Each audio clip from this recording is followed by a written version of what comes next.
the combined, I wouldn't call it firepower, but you know, they picked us all for our ability to make recommendations independent of the staff. So, you know, what they may think of as the staff is just, well, we're making empires here.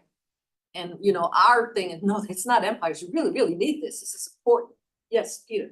So we're also still under a consent order or consent orders. And I really think, you know, we have a role in monitoring the progress on that, because I really hope this city doesn't go on continually being under the shadow of consent orders from the state. And, you know, to the extent that we can monitor that and nudge it forward, so much the better. Yeah, I mentioned that to the commissioners, that one of the things, you know, remember we made a little list of the things that we do. And one of them was, you know, monitoring the consent orders. We have, I was telling them. Right I think over the top. You weren't here on that meeting. Really? but we're getting a new consent order for water and sewer, so that's a whole new thing. A whole new for ballgame. Well, you know, I wish we weren't, of course, because it's not something to be proud of. No, but you know, based on the these charges and you know, from the wastewater treatment plant. Ocean outfall. Are we gonna get a new one that wraps them all together or just one on that? I think this is a new one, and it's the old one is gonna end on September 2026.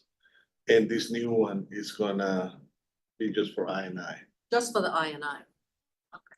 So we're gonna be out of the woods on the original one from the original sewer break in 2026. Yeah. And we will have accomplished everything they required of us. Yes. But then we have another one on water. Right. We have a standing one on water. Oh, that one, I believe is completed. That one was, I had to check with Chris, he's in charge of that one. Could we, at the next meeting, could we like have a sort of an update Yeah. on the can we status put of that- all the consent orders? See where we're at? You want all consent orders? Let's go with all. Okay, How many do we got? well, we got the one for water and sewer, Yeah, we got the one for water, and officially, we don't have the We'll other do one one. yet. But we Right, so will we get got that. two, right? And I don't know where the water is, but the water and sewer is supposed to be done 2020. Didn't we There've been have- some extensions, but yeah. Okay, but didn't we have one with the River Oaks, stormwater program? When, I don't know, Rickman tore up the mangroves or something and, But that was not a consent, That wasn't- that was a little section there that was part of the consent order, that was. that was completed. part of the consent order. Yeah, but it was just a very small part of the project. Okay, because on next door, there's still what happened to the money from the consent order. They don't understand that it didn't go to us, it went to Broward County. Right. The money went to Broward County. Okay, Chair Romano, yes. this is Nancy Gassman. Oh, hi, Nancy. How are you today? I'm fine, thank you. Happy New Year. Happy New Year to you. Thank you for letting me interrupt. The situation with the stormwater preserve was what's called a notice of violation. It's an NOV, which Okay. is a regulatory action from Broward County. This differs from a consent order, which is usually issued by the State Department of Environmental Protection or the State Department of Health. So the two actions are separate. So the notice of violation was against the city and against our contractor, whereas the consent orders are specific to the city. Thank you for that clarification, Nancy. Appreciate it. Okay, that's good. But we need to have a sort of an update where we're at with all of them, because we told them at the meeting, that, you know, that's one of the things that we do is we monitor and make sure that, you know, we're making We'll have one, progress. we'll have one for each. Very good, very good. Okay, so here's the reality, guys. On January 22, they're gonna re-up us for a year. All right? Unless we make a big full court press before then to make it 2 years, it's gonna be 1 year. Now, but that gives us a year within which we can have this discussion and make some recommendations to the commission. And then they'll have enough time to absorb it and think about it. You know, maybe you can really do that at a city commission meeting. have a big discussion about what's the long-term future, what do you need to do, why, da. It was a boom, boom, boom, let's get this done. We could schedule a meeting with the commission this Right. next year, Uh-huh. and then that would be an opportune time to bring those issues, things up. I know we learned our lesson, when they wanted me to go ahead and, walk the police station.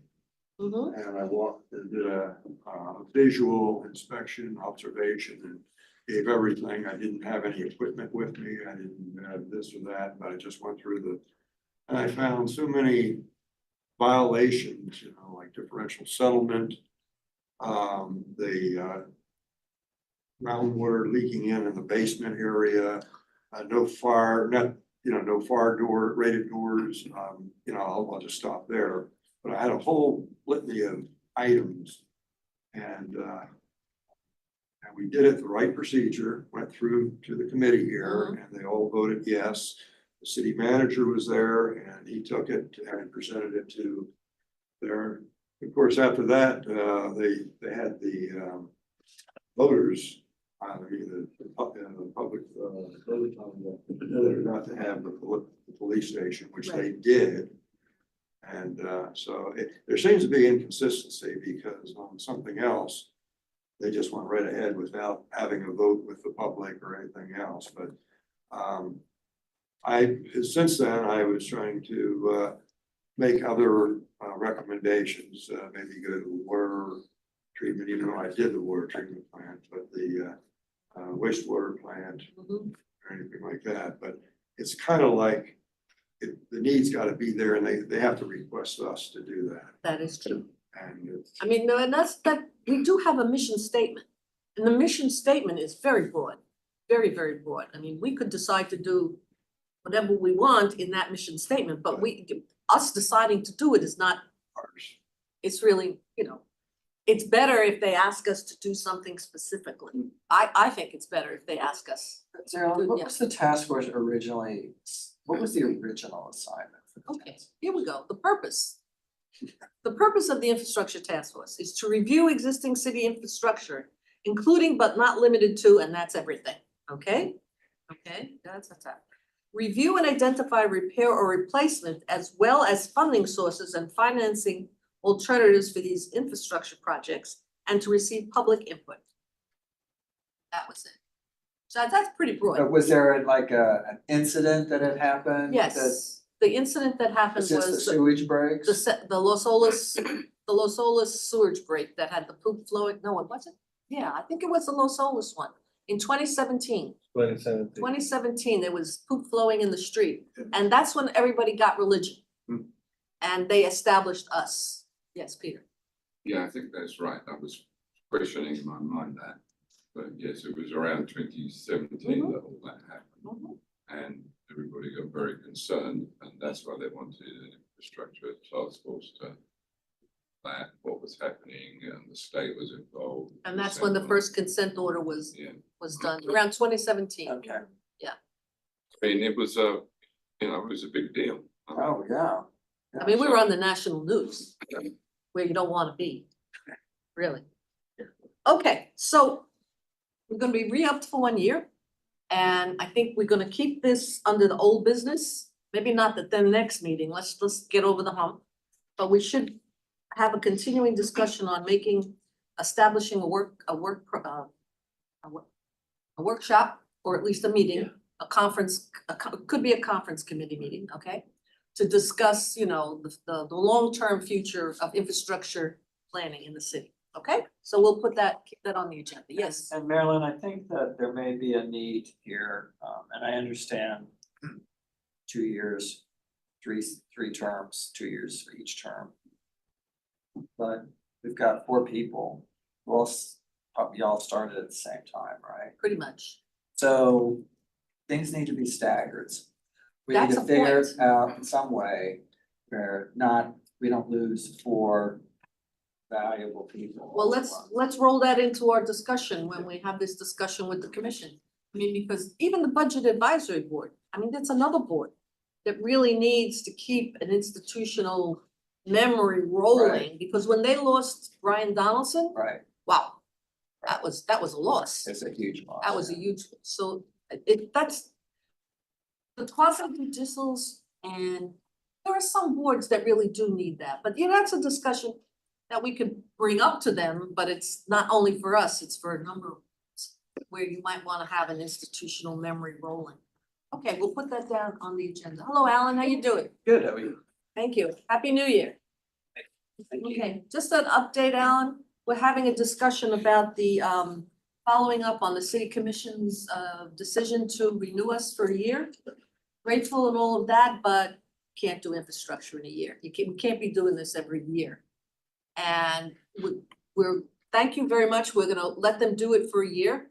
And then during that year, we're gonna have a discussion amongst ourselves and perhaps, and certainly with you all, about long-term future.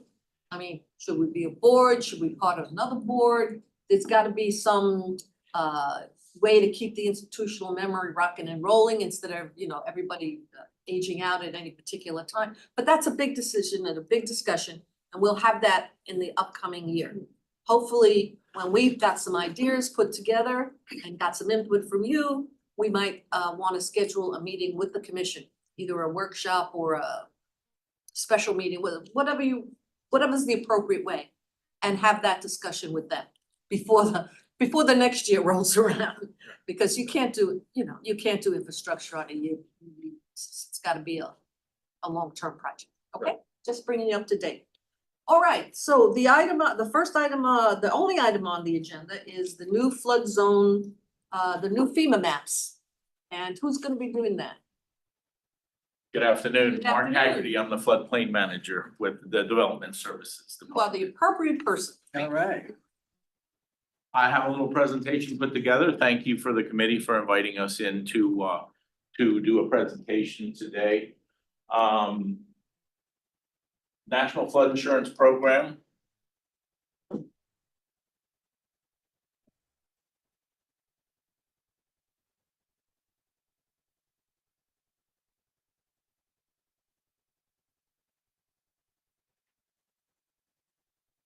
Can you hear me? Oh, here. Please do. Put the presentation. The icon right up here. That one. Yep. All right, there we go. We're back on track. National Flood Insurance Program doesn't really affect infrastructure. It's more overall city elevations as far as new construction, but new infrastructure is affected by this. Because new infrastructure needs to meet what's called Class 4 floodplain regulations, which is an additional foot above general regulation. ASCE 2414 requires infrastructure to be, they're considered critical facilities to continue service. So there is extra elevation that's required for critical facilities. Okay, just some points. We're gonna give you an idea of what the National Flood Insurance Program is, what a flood insurance rate map is, and what the changes, how the changes affect the public and the city. We'll talk a little bit about a flood insurance and then the community rating system, which is a flood insurance discount program for residents. And then we'll go over some statistics on how much flood insurance is in force and what the discounts are. First of all, the National Flood Insurance Program. Over 23,000 communities across the United States participate in the NFIP by enforcing floodplain management ordinances and regulations to reduce flood damage, okay?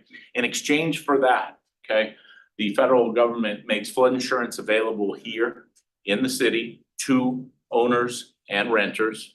It also frees up federal money for grants and disaster assistance. So basically, if we don't participate, we don't get any federal funding. So it's one of those things where it's not mandatory, but if you don't, then you miss out on all these other programs. Would that be FEMA programs as well? FEMA program, absolutely. This is a FEMA program. So if you are not in the NFIP, you are not eligible for all the things in the bottom paragraph there. Flood insurance grants, disaster assistance, and so on. So it's important that we stay compliant with this program in order to keep those federal dollars coming to fund infrastructure programs. Okay, the FEMA remapping process is a daunting one. As you see, this is all the information that they take into account. And I think you have a PDF of this that I sent over earlier, so you can refer to it later. And this is the process that FEMA goes through when they remap. Generally, it's 10 years. Every 10 years, we get a new map. Our original map, or the last map was 2014. And the latest map went effective July 31st, 2024, okay? So it's a 10-year period, that's why they try and remap, okay? The process of data collection can take up to 5 years just before it gets to FEMA from the consultants for the new maps. Once the draft is received by FEMA, they review it and create a preliminary map, okay? Once that preliminary map is finished, they hold community outreach, okay? So for an idea for you, the maps went into effect July 31st, 2024. The preliminary maps came out in 2019, and FEMA held 5 outreach programs in 2019 throughout Broward County because the maps are issued on a county-wide basis. So there were 5 community outreach meetings showing these maps to the public. And if you haven't been to one, I would suggest that you look out for these. We do promote these heavily. Go to one because you will sit down, you can give FEMA an address. They will tell you what your current zone is, what your future zone is, how much your insurance is gonna go up, whether you have to have insurance, and there's a bunch of different stations. So if you haven't been to one of these, then definitely look out for it. But since the new ones just went into effect, One yeah. question I did. The question. Can we ask questions during, or shall we let them? we can do it. Question. Oh, okay. Want to leave questions to the end or? during? Well, I have questions at the end, but however the chair would like to handle it, if you want to do questions as we go along, that's This is fine. a small, Yeah, it's a small group. have you got a question, or were you just asking process? No, I have a question. Okay. There's a document called the Quick Guide Floodplain Management in Florida Division of Emergency Yeah, Management, them. fairly freely available. And I just wanted to point out that says, with respect to flood zones, that it is not based on engineering studies.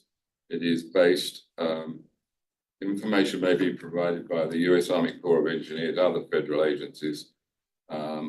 So this is, as I understand it, this was really the question. When they prepare these flood zones, it's not based on engineering principles, it's based on information that has come into them from various sources over the years, what flooded when and in what intensity, things like that. Well, I don't, it's not, there is historical portion to that if you look at this. But this is right from the FEMA guide to mapping, okay?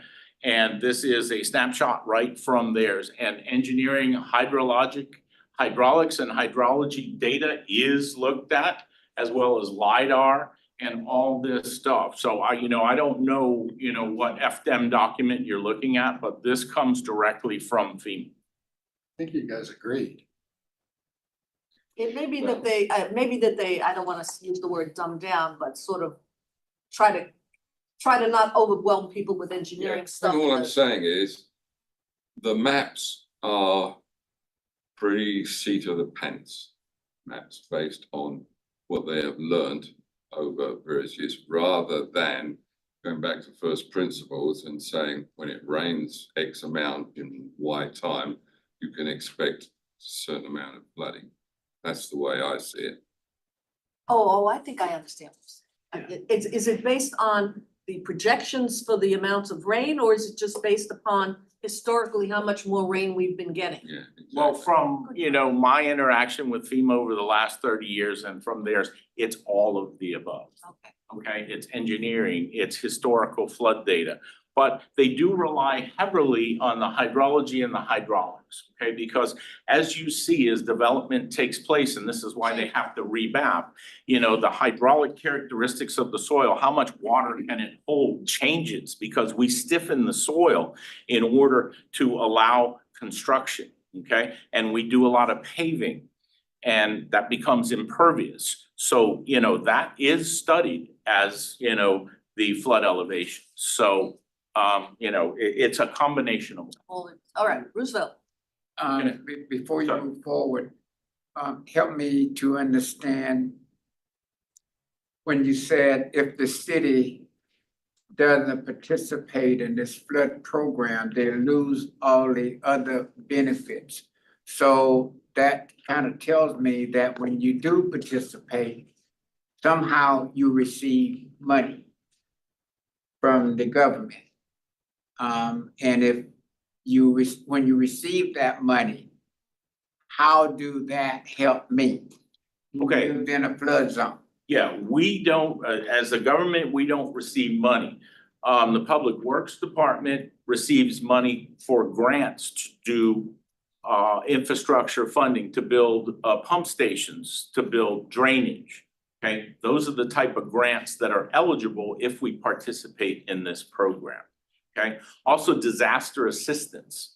You know, there's not, everybody lives in a flood zone, so not everybody has to pay flood insurance. However, if a hurricane comes through, disaster assistance affects everybody, whether you live in a flood zone or not. So if we're not participating in that program, all that federal funding is not available to us. Yes, Ralph? Are they considering also the fact that over the decades that the groundwater levels have been rising? We have increased tides coming in. Yeah, that's, And all the existing percolation drainage systems are now becoming more ineffective because they have to maintain Because they have a 18 hedge, inches right. of height between there, so where they can't do and that. that's part of the hydrology study. So there's a plan for obviously at some point in time in different areas to basically try to convert them into a positive drainage where you have a hydraulic thing and they can pump out or pump down. Something like that. Well, remember, stormwater and floodplain are two different things. Right. So, yes, but stormwater is a factor that's looked at for the effect of this program. All right, I think we can move on. We good? Okay. Okay, we were here, the draft firm and the preliminary maps. FEMA holds the community outreach. The first community outreach meeting kicks off the appeal period, okay? So if you don't like the map, if you don't feel the map is correct, there is an appeal process you can go through to refute or dispute the map. Well, I get to, sorry. I mean, an individual or the city? I'm going, that's the next bullet point. Here it comes. Here it comes. Okay, appeals must be filed within 90 days of that first meeting and must have technical data to dispute the preliminary maps. You just can't say, I don't like it. I'm not in the flood zone. I've lived here 30, 40, 50 years. I've never flooded. That's not gonna fly with FEMA. You've got to bring some technical data, an H&H study, something of that nature, okay? LiDAR showing you're above the elevation, you know, proving. And if you do that, you can do that. Now, mostly the big players in preliminary map appeals are either the county, okay, because it's a countywide issue, so they look at that.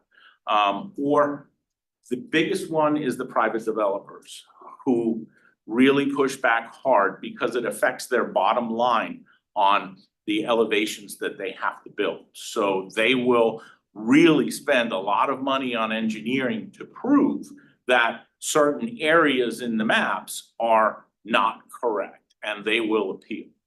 And that's why it generally takes 5 years from the preliminary to the actual effective to go through the appeal process. Okay, yeah, it really is. Okay, so high-risk flood zone is known as a special flood hazard area, okay? If you live in a special flood hazard area, you've got a 1 in 4 chance of experiencing flooding over a 30-year mortgage period, okay? Okay. A special flood area is defined of having 1% chance of flood in any given 12-month period. Okay, that's what a high risk is. What's the According low- to What's the FEMA. low risk? The low risk is less than 1%.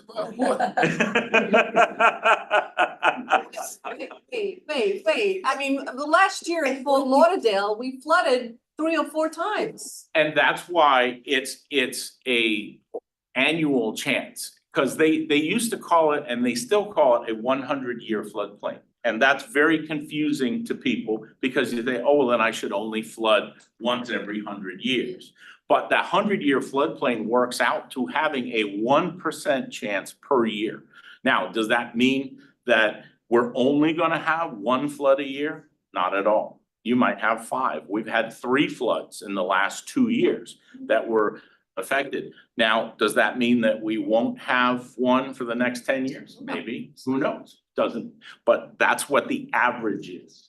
The 100-year floodplain is a 1% chance every year that you will flood. If you're that's what the definition of a special flood hazard. You could see why people don't understand that, because they're sitting in their house and they flooded 3 times in 1 year. And this doesn't make any, I understand, Absolutely. but okay, Absolutely. I understand what you're saying. Okay, so here's where the flood insurance comes in, okay? If you fall in that special flood hazard area, if you're in a high risk, if you have a 1% chance, annual chance of flooding, you are required to have flood insurance on your property if you have a mortgage.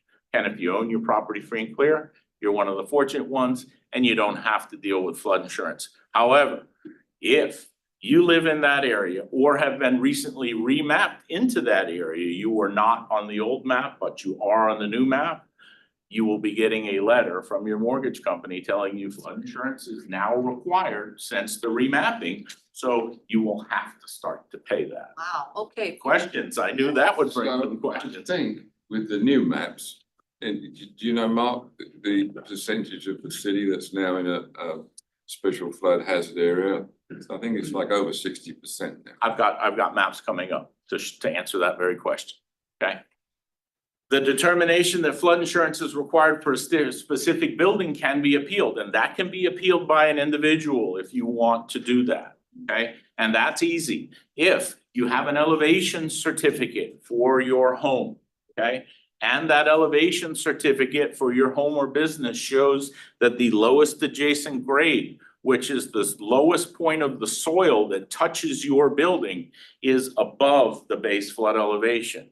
So an average base flood elevation here, we have them that go up as high as 13 here in the city and as low as 5.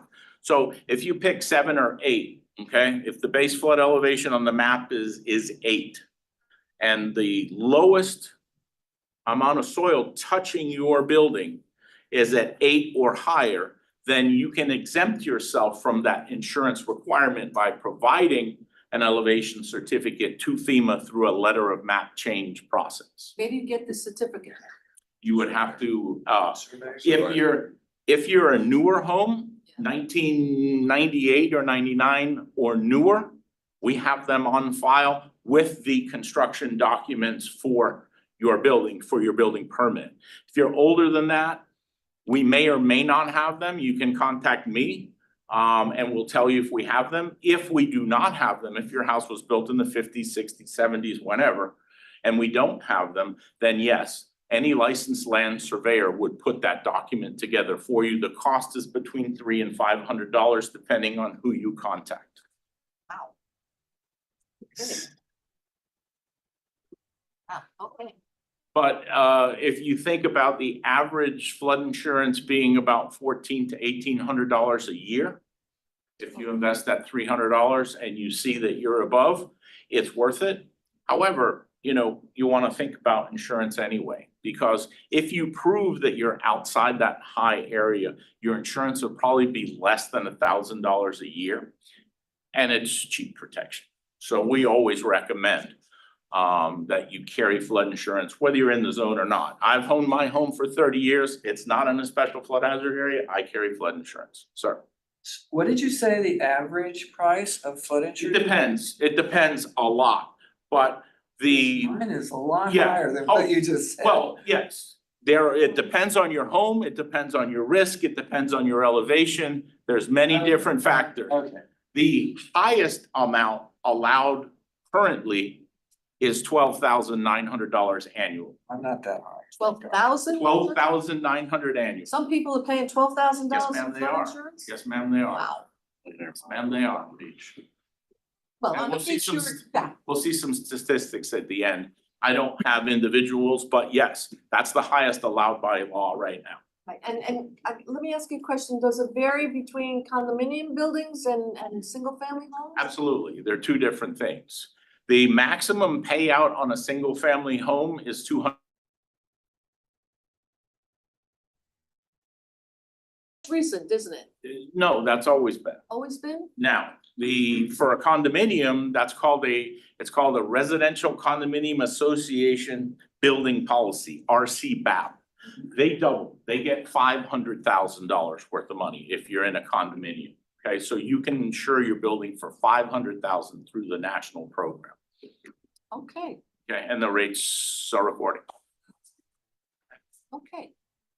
Okay, so here's the question is, hey, what was the flood zone and what is the flood zone now? Okay, so if you look at the blue areas were the special flood hazard area on the 2014 maps. The pink areas are now all the new areas that have been added. As you can see, the areas in blue did not change. However, the pink areas, the new map, have expanded greatly throughout the city. Okay?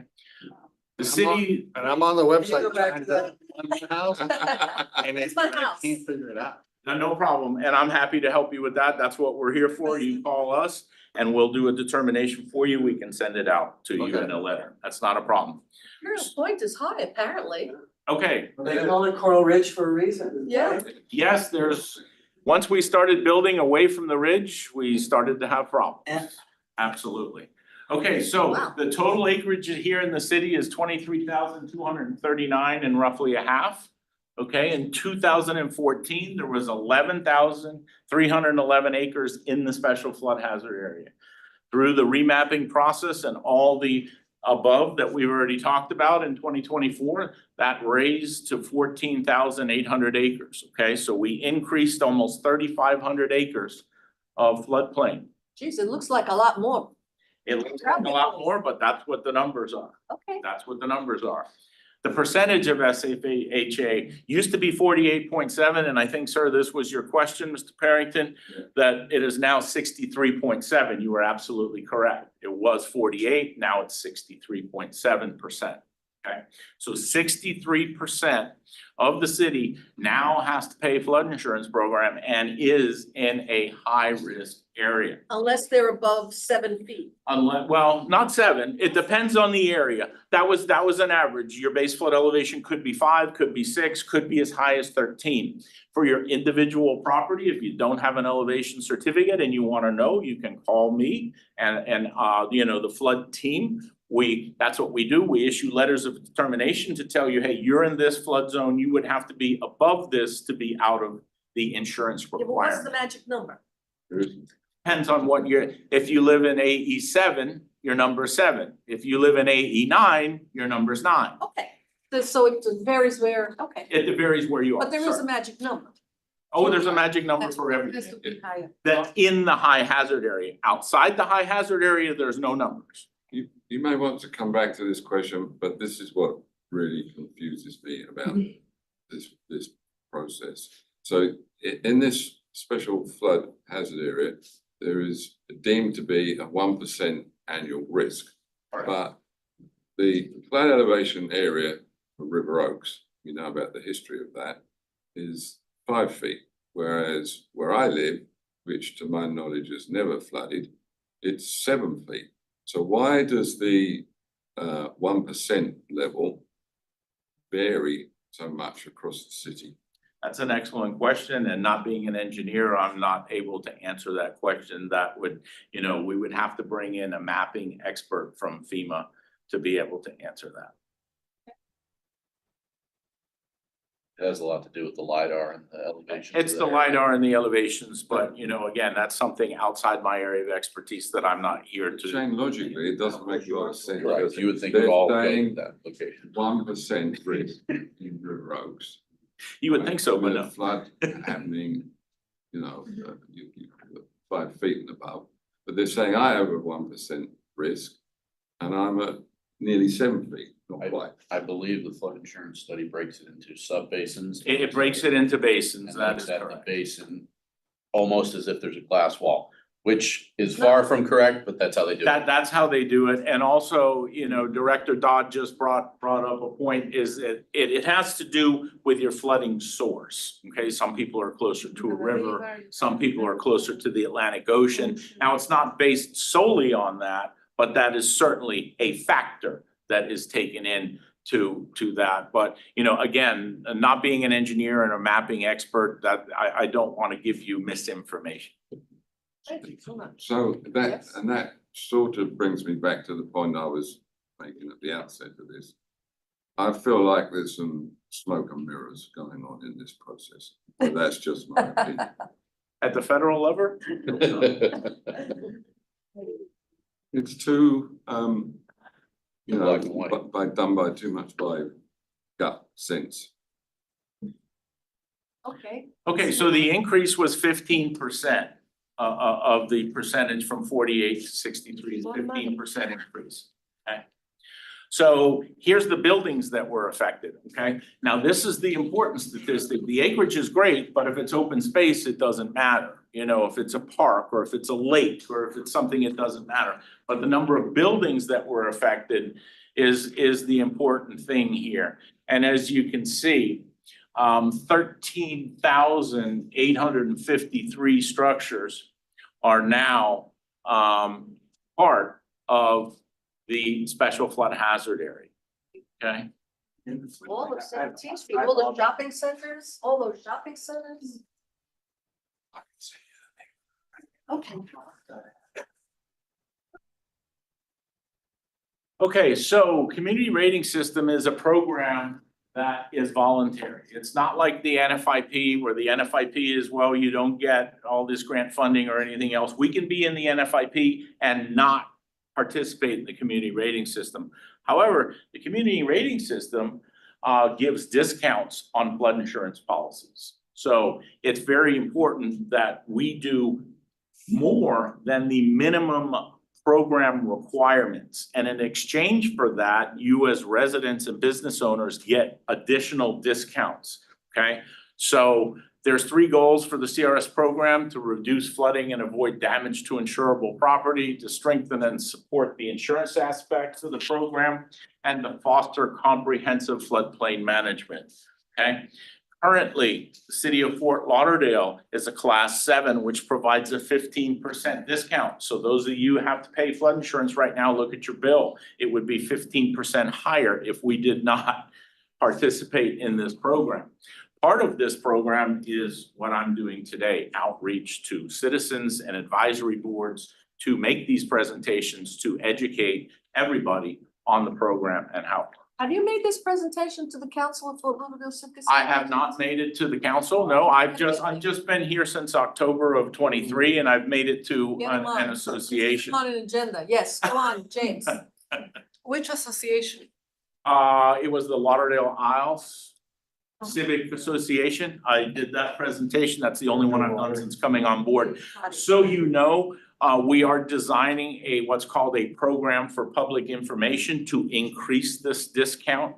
It's a PPI, and we do get credit for that to increase this discount. And when we develop that program for public information, there will be annual events such as this for me to give or one of my staff to give presentations that we get credit for. Sir? Does it show on your bill that there's a 15% discount? It shows on your declaration page, on your flood insurance deck page. You will have to look for that, and it will say CRS class. It will give the number, which is 7, and it will show you the discount percentage. And it's on your deck page.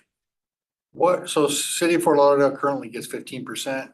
What's the maximum discount if we pull out all stops on the CRS? Well, we would not be able to get to a class one. And the reason that we would not be able to get to a class one, which is a 45% discount, we would never be able to get there because of our density, okay? Density hurts us. Density and open space acreage. There's only 3 class ones in the country. They're in the desert, they're in Nevada, they're in Wyoming, because they have so much open space to allow the floodwaters to percolate. Now that We is- don't have that here. Really good reason to increase the open space ratio requirements in our zoning law. Thank you, But I'm not under, gonna say that, but thank you. under class seven, I'm sorry. Under class seven, what's the? Planning and maximum? zoning. Under class 7, you're getting 15%. Is that the maximum? No.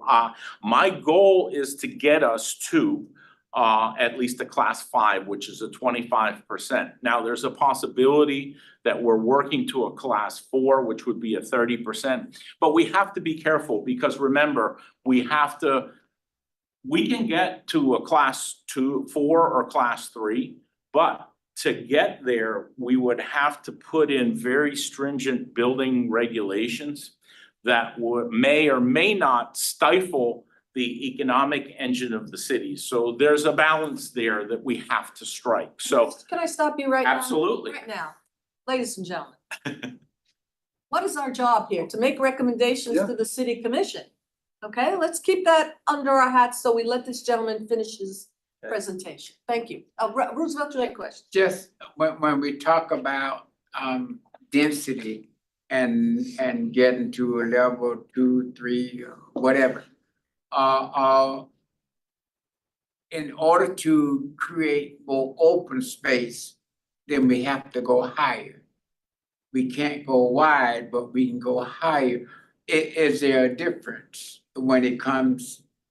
No, it's all about open space acreage. So if you go higher and you don't go wider, then yes, you will be eligible. There's open space.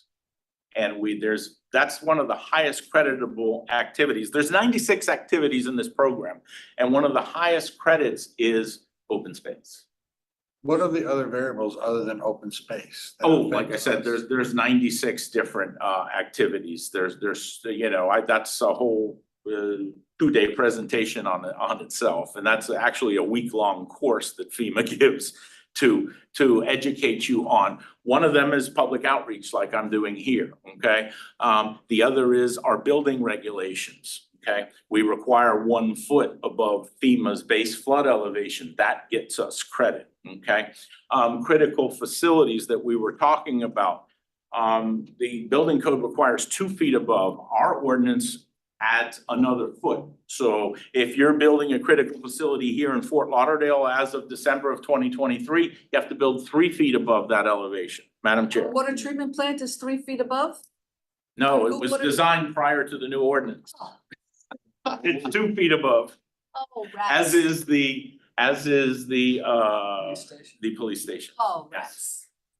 So That when would I, be that when would I be But moved 2 here- feet above is 2 feet above That's is a good elevation. And it was the maximum requirement at the time of permit. So we really, otherwise we would never finish any construction Well, this project is if we a- went that's and a assigned. Target, though. This is a moving target, I- because as sea level rises, this Correct. is a moving target. Correct, Okay. sir. So I moved here 22 years ago and had a survey of my property listed my house at 5.5 feet.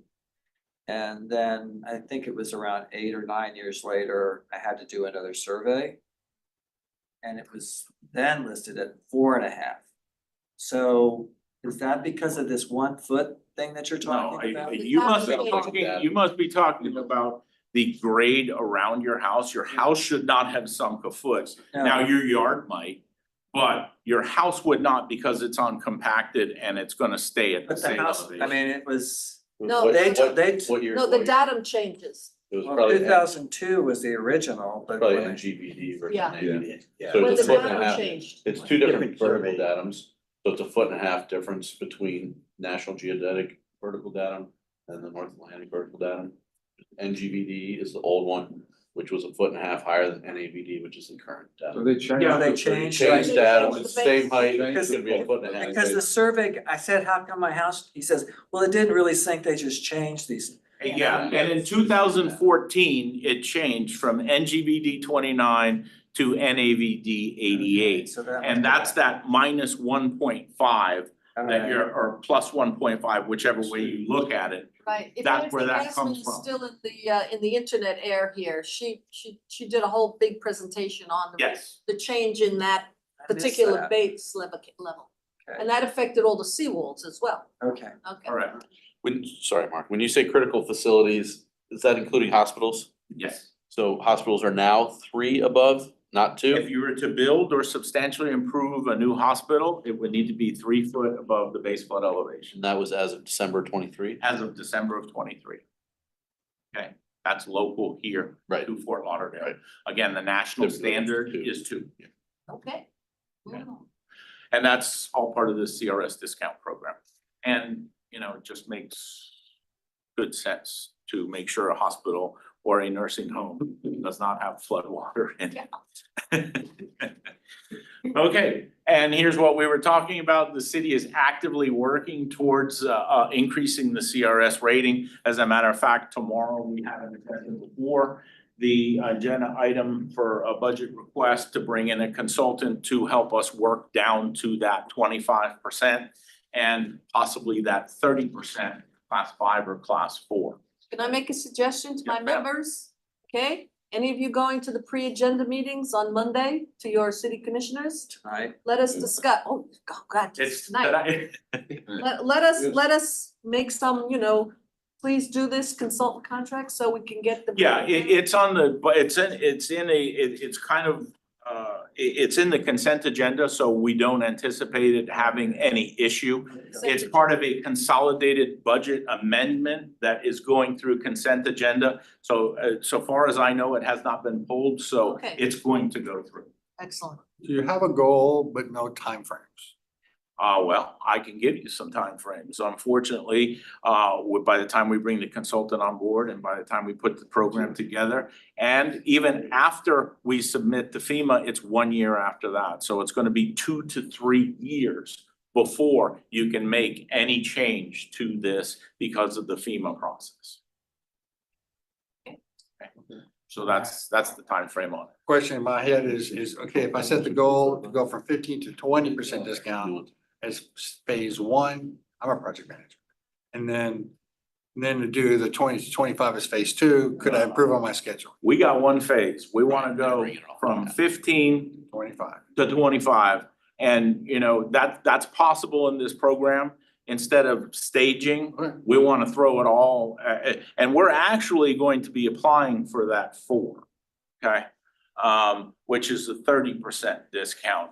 We probably may or may not make it without having to make changes to the construction rules. And that's why, we're gonna be looking at that over the next 6 to 8 months to see if we can get to that 4, we're gonna try. If not, we know that we can get to the 5 without making any more stringent construction regulations, right? Can I ask, I'm sorry, to continue. No, I was gonna say, saving 10% on everybody who's got this insurance, that's saving the citizens of Fort Lauderdale a huge. I got those numbers coming up, sir. can I got those numbers coming. Yeah. Can I ask you please to send us a copy of it, Alan? Can we get a copy of the consultant contract?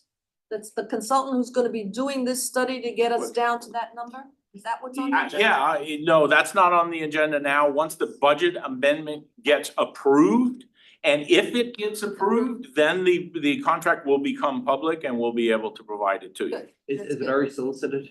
Oh, it went through the solicitation process. We have one. You We have can, it. you can look it up, yes, Yeah, no, I'm absolutely. not gonna look I it can up. send you want the to announcement, yeah. Send it to all of us, please.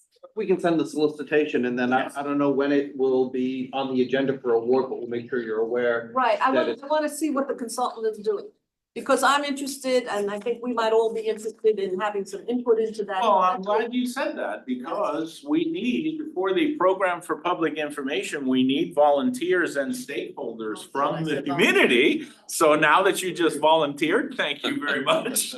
Well, I think all of us would be happy to volunteer to look at that Fantastic. solicitation. Absolutely. Well, the solicitation is one thing, Not but to solicit the scope of services. absolutely. Thank you. But it would also also said that if it's already been solicited, we're not gonna be able to change. Yeah, it's already been solicited and approved and Oh. accepted by the purchasing department, and that's why it's But it's on still- for a it's budget still- amendment.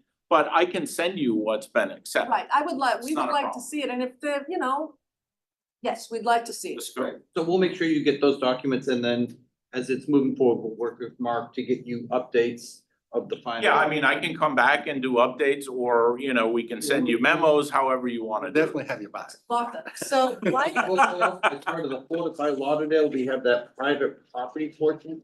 Part of it is to inform the public about things like this. Because a lot of it is you need to know what's happening and how you can help support it. So we're definitely pushing more flood insurance and where private citizens can help us with our CRS. okay, Ralph, one more question. Yeah, Martha, too. Alan, I don't know if you read the Sun Sentinel today regarding the developer building buildings and I it's did. proposed, and they didn't get into very much technical information, but they said that flooding will be countered by like a wall lifting up or something like that. Oh, you're talking about that building on Los Olas? Yeah, that's flood proofing, okay, and that is a method of protecting a building, a commercial building or a mixed use building that's permitted by the code.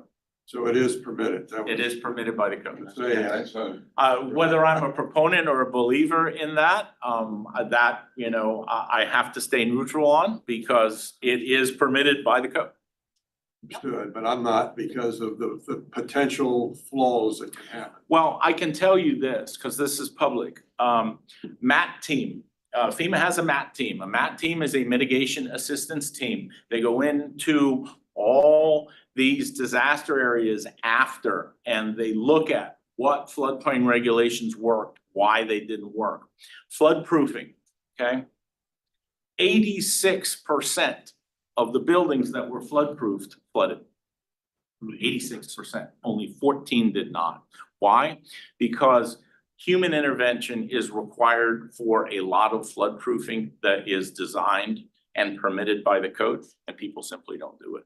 Okay, so since I came on here in October of 2023, I've instituted an annual inspection program. If you're gonna flood proof your building, guess what? I'm gonna come there once a year. You're gonna put those panels up, and I'm gonna make sure that you meet all the requirements on an annual basis. So while it's still not 100%, at least we have something in place here on an annual basis that if you're going to design for flood proofing, you know that you're gonna have to work it if you live here in Fort Lauderdale. If you have a commercial building and you wanna flood proof it, you don't wanna raise it for whatever reason, okay? Then you're going to have to not only meet that standard when it was constructed, but on an annual basis. Have it tested and inspected by us. It's the best we can do as the regulatory authority. Okay, Peter? Thank you. so let me get a question out about flood proofing and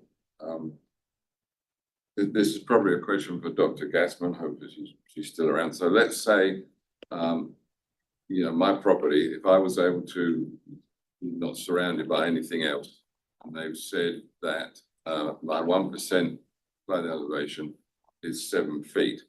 But if you read the city's seawall ordinance, can't have a top elevation of less than 5 feet, but the top elevation of a barrier should not exceed the base flood elevation in the FEMA map, which is 2 feet, or 6 feet, whichever is lower.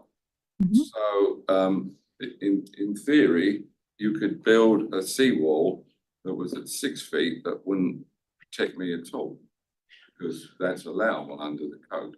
And I'm pointing these things out, not because I'm trying to find, you know, fault with anything. I find the whole subject extremely complex. I'm just grappling with what it all means for people's risk in the city, because I feel it'd be helpful if people understood their true risk. Yeah. All If I- right, so Dr. Peter, this is Gassman? Nancy. Hello? Yeah, if I may, Dr. G first, flood proofing is not permitted on residential structures. only on commercial or mixed use projects. And the why that is because egress, your ability to get out, okay? A commercial building is not occupied during a time of flood. It's not a place of refuge. So you are allowed to flood-proof. You are not allowed to flood-proof any residential building. So I'm sorry, Dr. G, I just want to put that point in there before you were going to respond. Dry flood. No, it's a great point. Thank you, Mark. I think what Peter is struggling with is the idea that we would limit the height of the seawall, which would allow for the structure to flood. But the idea is that your finished floor should be higher than the seawall. And so the idea is not that we're preventing floodwaters, let's say from storm surge necessarily from being able to access the house, but we don't want a typical rain event to wash from the seawall back into your house, which is why we limit the height of the seawalls. The lowest elevation of the seawall is to prevent the ocean water from flooding into the property. The higher level is intended to prevent water from the sky from flooding back into the structure. Dr. The other, Gaston, go on, sorry. and the other reason is that we have properties where we've been asked, can I build a 9-foot seawall? And the adjacent seawall is at 5 feet. It creates visual barriers, and it also starts to canyonize our canals, where you're starting to run through an aqueduct rather than through a canal on a residential property. So there was a lot of discussion when we were setting the maximum height. And again, it's based on base flood elevation so that people don't build seawalls and then backfill the property in a way that the water from the sky will run from the seawall toward the house. But in the long term, the risk is from seawater, which is rising all the time.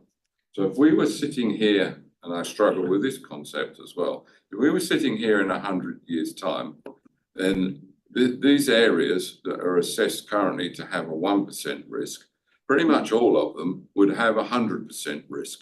They're all going to be flooded all year long, if some of the maps are to be believed. So the long-term risk, I think, is from rising seawater. Yeah, and I think that Mr. Zeltman would point out to you that the risk is actually not from rising seas, but that rising seas will force the groundwater table higher, and that the roads will flood, and then you will have no access to that property. It's not a good future, Peter. No matter how you look at it, it's not a good picture in the future. But I feel So like, can we continue, please? He had a question. We only have the room for a certain amount of time. Mark, if you wouldn't mind, just, you were talking about how you're getting points for the CRS. Could you talk about the watershed plan and your current approval process? Yeah, that is also part of, you had asked the different activities. That's also a watershed master plan is currently under development. Our contractor is Florida Atlantic University. They have a draft that they've put together that we'll be submitting for credit.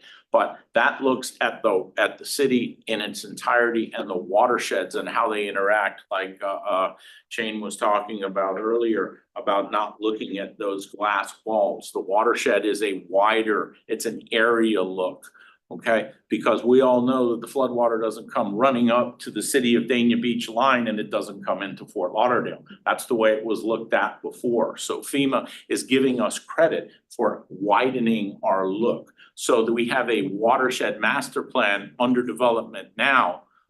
County? It's for specifically us and how the other watersheds interact with our city. And that is currently in its final stages right now. And we will be submitting that. The grant deadline is March 31st. So we will be submitting that for credit. Once we receive the credit points and all the departments sign off, it will go to the commission for acceptance as an official watershed master plan. And that And then helps will with the allow us points. additional discount, give us Right. points for more discounts. Yes, absolutely. Okay. Is that what you wanted me to talk about, Nancy, or any more? Yes, sir, you've covered it. Thank you. Okay, flood insurance statistics. This is very interesting, okay? Total number of policies, 34,764 structures are covered. Remember, if we weren't in the NFIP, none of those people would be eligible for flood insurance, okay? So we need to stay compliant, very important, okay? The total premiums annually, $16 million, almost $17 million are generated from those 34,000 policies, okay? The CRS discount, somebody asked me the question, there's your numbers. $2.5 million is currently being saved at a 15% discount. We get to 25 or 30, look at the numbers, okay?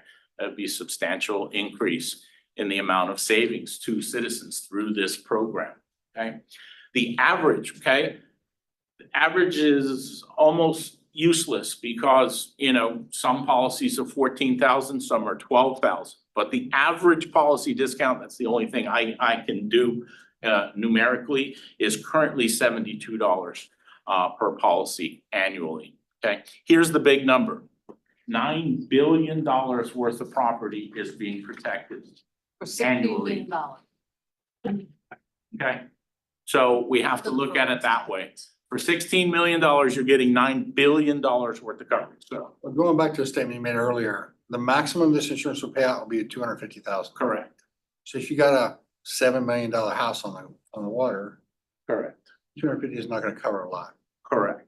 And, you know, there are major flaws with the National Flood Insurance Program, which is why Congress only has been putting Band-Aids on this. It literally takes an act of Congress to change this program.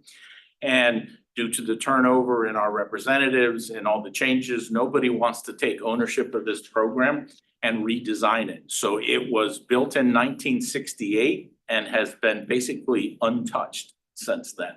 There have been some minor changes in 73 and 92, but as far as long-term overhaul of this program hasn't happened, okay? It has to happen. FEMA will tell you it has to happen. Why? This program is $28.5 billion in debt at the federal level. They've paid out $28 billion more than they took in policies, okay? And that grows annually, every time that we have an event.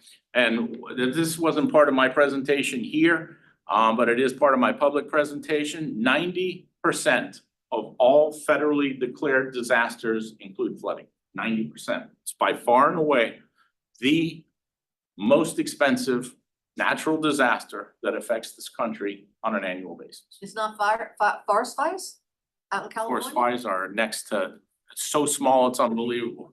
That's And interesting. that's in my public presentation and not here. I compare flood to fire. You're 4 times more likely to experience a flood than you are a fire. Yeah. Okay, so insurance in force, $9 billion, okay? So $16 million investment, you get $9 billion worth of protection. You wonder why the feds are $28 billion in debt, but you know, those are the statistics. This is an important program. We have to be able to protect the residents and the businesses here with insurance, sir. Well, but should we be allowing people to build on spits of land and barrier islands and all of those places in Louisiana that, you know, they're gonna flood regardless? I mean, that's the problem. That's the problem, and that's the difficult part of, at the federal level, why they haven't been able to overhaul this program, because as a property owner, you have rights to develop and build. As a government, you have to protect citizens, so, you know, we could spend days, weeks, months, and years on that discussion. Roosevelt? Sir. Back a ways, you talked about the restraints that could possibly be put on construction in order to get us down up, whichever way it is. It's to it's the down but up. 30%, to that 30% discount level. What's gonna happen when you put those restraints out and we start to achieve that 30%, what's gonna happen to the poor little guy whose house does not match the restraints? And that's why we right now are not promoting that, because it will affect individuals in a negative way. We can get to that 25% without going crazy with our regulations. But if we wanna stop all development, stop all additions, stop all new construction, we can get you 2 or 3 or 2, no problem. But that's why, you know, we have these meetings. That's why we need to be prudent in the way that we go about these programs, and we have to have a balance, okay? So from looking at it and making the analysis, and the consultant that's coming on board is gonna confirm that we can get to this 25%, that's really probably the sweet spot for Fort Lauderdale.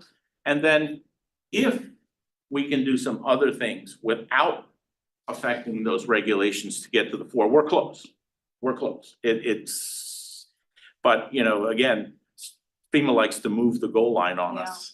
So, you know, they change the program every couple of years and then we fall back out. So we are confident we could be a solid 5 even with the program changes. We might get in as a 4, but if they change the program in 2 years and take some points away, then we're back to a 5. So that's why our goal is technically a 5. Thank you. So what is the magic number in open space that we'd have to get to? That's what the consultant's gonna come on and tell He's gonna us. tell us. I mean, we have what we have. Right. Okay, so we're gonna get the maximum credit, and that's why we're bringing the consultant on board, so they can really study and say, you know, well, you might not have taken credit for this, but we think we can bring it in for credit, but they're not making any more land.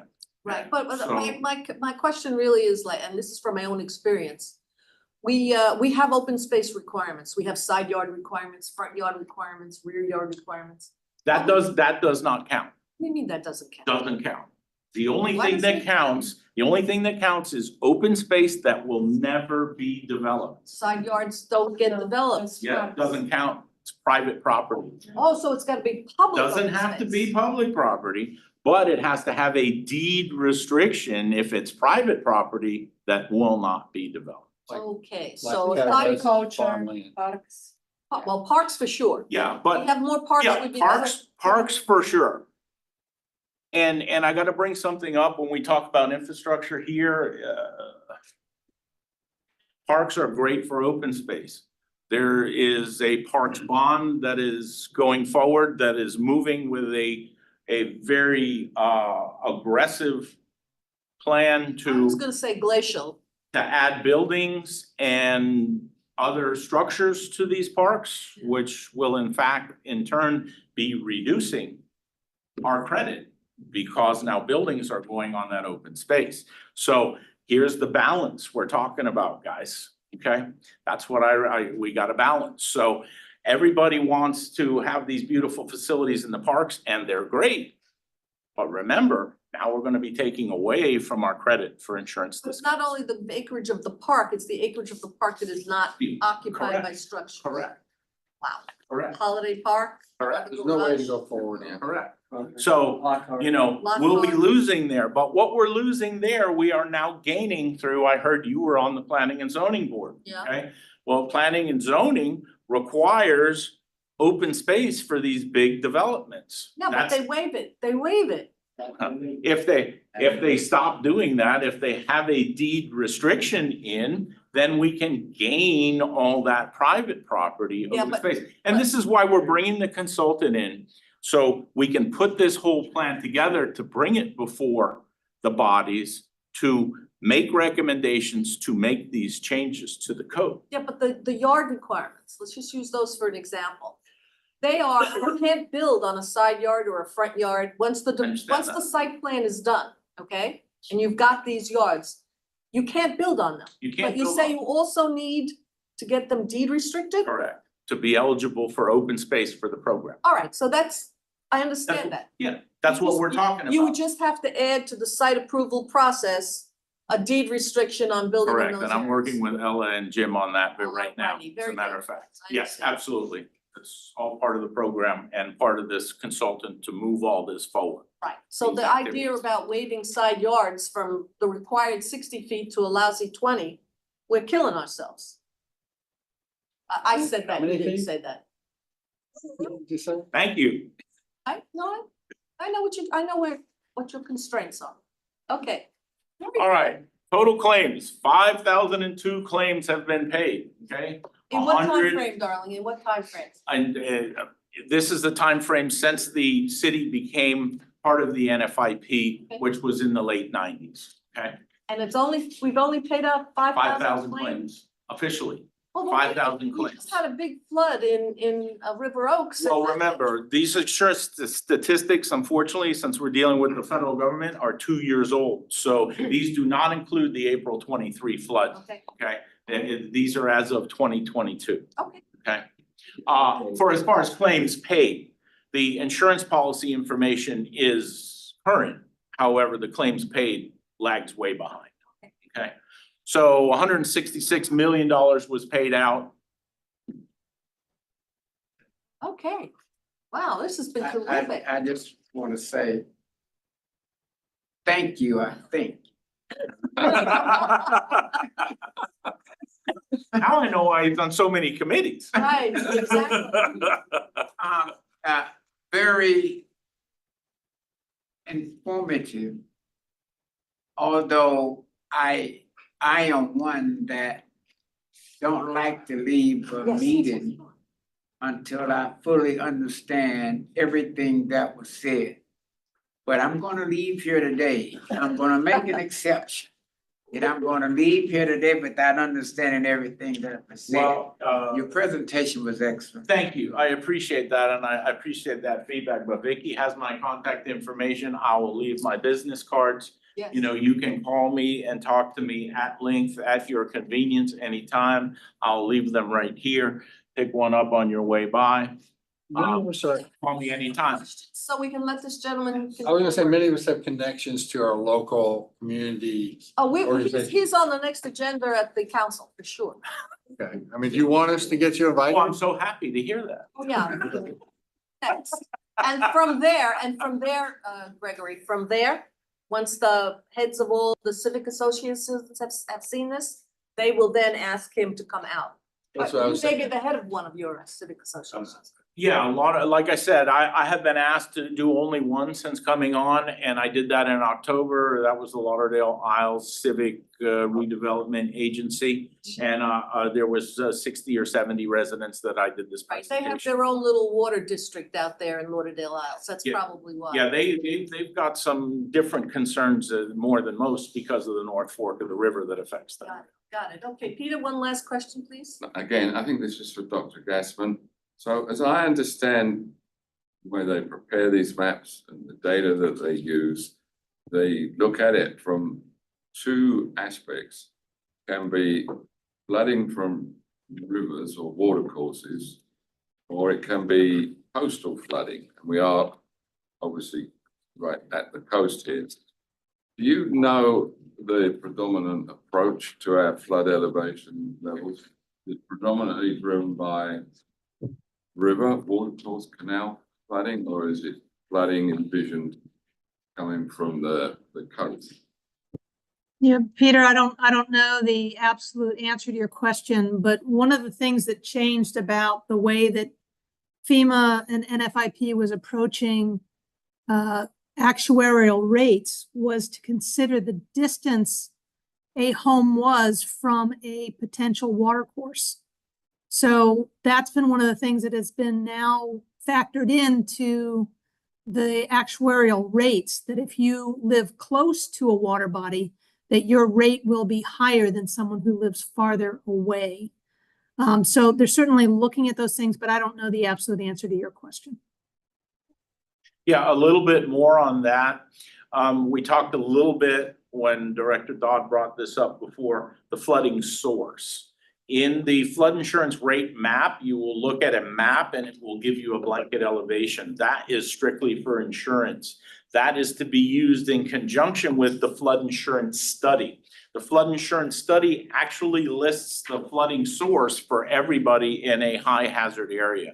So that is available on the FEMA website. It's available from us, the flood insurance study. So any individual place you look at, you can look at the flood insurance study. You can download it from the FEMA Map Service Center and look it up yourself, or you can talk to us and we'll tell you what your flooding source is according to the FEMA maps. We good, ladies and gentlemen? All right, thank you so much. Thanks. Thank you. Thank you for the invitation. We'll be Thank in you. touch. Be in touch, okay. Next on the agenda and last on the agenda, CIP financial report. I think I got a memo that we're not doing that this week. So the water break report will be provided next month. Next month, okay. General discussion and comments. And I don't assume we have anybody from the public on the line? No. Okay, general comments, ladies and gentlemen? Any issues you want to bring up? Okay, I want to thank Greg, no, not Greg, Gerald Angeli. He was the one who actually asked us to put this on the agenda. Was you? I thought it was, okay, sorry. I want to thank Peter for asking us to put this on the agenda, and I have a feeling this is not the last we're gonna be involved in this. Yeah. Do we know why it's going to the budget amendment, this? Because they're looking for the funding to send out the contract. Yeah, Or, explain, I'm sorry. I don't know exactly on that one, but typically you see how much you need to pay as part of the solicitation. You won't have to put more money into it depending on what it is. So we know already the numbers, like there was not enough funded, like that? I don't, I'm not involved with that solicitation, but typically in order to award the contract, you need to have all the funds in the specific project or the. Yes, Oh, that's my question. so they might have had the money in an account, but they need to move it into a specific account in order to award the contract. Dr. Gasman, do you know the answer to that question? No, I think that Alan's response is generically correct, is that you have to have the money in place. If the contract came in too high, they would have to move money, or if they had funds available that they needed to move it into a specific fund. So we don't know the specific answer. Okay, but this particular contract, will it be administered by Public Works or will it be administered by another agency? DSD. Administered by DSD. DSD, okay, that's good to know. Okay, DSD. Did we get any answer from? Oh, yes, please. Mr. Solomon did respond and he states this topic will be brought back to the city commission conference meeting for a discussion. So they have not yet made a decision on limiting our ability to be on multiple, all right. So they had one decision, they're gonna have another, one discussion, they're gonna have another discussion, We'll see how it goes. All right, thank you very much. Okay, thank you all for coming. Next meeting is the normal meeting. Okay. Yeah. Whatever, it's the normal meeting. I'll be in the morning.